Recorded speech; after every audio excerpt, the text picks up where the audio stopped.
ସାମ୍ବାଦିକ ସମ୍ମିଳନୀରେ ଉପସ୍ଥିତ ସାମ୍ବାଦିକ ଭାଇ ଭଉଣୀମାନେ, ଆମ ଗହଣରେ ଅଛନ୍ତି ଆମର ବରିଷ୍ଠ ନେତା ପୂର୍ବତନ ମନ୍ତ୍ରୀ ବରିଷ୍ଠ ଉପସଭାପତି ଶ୍ରୀଯୁକ୍ତ ଦେବୀ ପ୍ରସାଦ ମିଶ୍ର ମହୋଦୟ।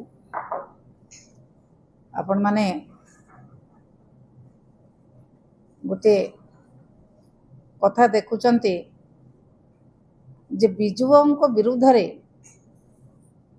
जड़े एमपी को भली भाव में खराब वक्तव्य देइचंती जे इतिहास भूगोल जानी नांती बिजुबाबू विषय किसी न जानी जो भली भाव में वक्तव्य देइचंती बोध हुए तांको दलर नेता को खुशी करिया पई मानसिक विकारग्रस्त थाई पारंती। आमर प्रिय नेता कहि सारिचंती जे तांकर मानसिक चिकित्सार आवश्यकता अछि। जदि बिजुबाबू विषय से किसी जानी थांते ताले से एभली वक्तव्य देई न थांते। बिजुबाबू होचंती एभली एक ओडिया प्रबाद पुरुष बिजू पट्टनायक। से चाइना युद्ध बेले जो भली काम करुथिले आपण मानकु आमर प्रिय नेता नवीन पट्टनायक महोदय कहि सारिचंती तांको बापा किभली भाव में चाइनीज मान विरुद्ध में लड़ुले। केवल सेतिक नुहे, इतिहास पृष्ठा खोलिले आपण माने देखिबे इंडोनेशिया मुक्ति संग्राम रे सुकर्ण को किभली भाव में से उद्धार करी इंडोनेशिया मुक्ति संग्राम रे से साहाय्य करथिले एवं भारत वर्ष को स्वाधीनता आनिया पई केते थर से कारावरण करथिले बिजू पट्टनायक।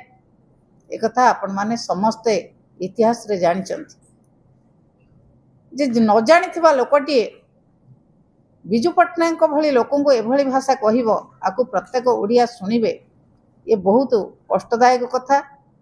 जो माने कहउचंती ओडिया अस्मिता कथा कहिकी शासन को आसीचंती सेमानक मुहरु एपर्यंत पदुटिए बाहरला नाही जे बिजुबाबू विरुद्ध रे तांकर दलर जड़े एमपी एभली भाव में वक्तव्य देले किंतु ओडिशार जो माने निर्वाचित होइके जाइचंती एमपी माने एपर्यंत पदे कथा कहू नांती। लोकसभा रे आमर राज्यसभा रे जो एमपी माने आम दलरु जाइचंती सेई माने आज राज्यसभा रे कथा उपस्थापन करिचंती एवं बिजुबाबू को जो भली भाव में असम्मानजनक कथा कुआ जाइछि ताकु प्रत्येक ओडिया निंदा करछंती।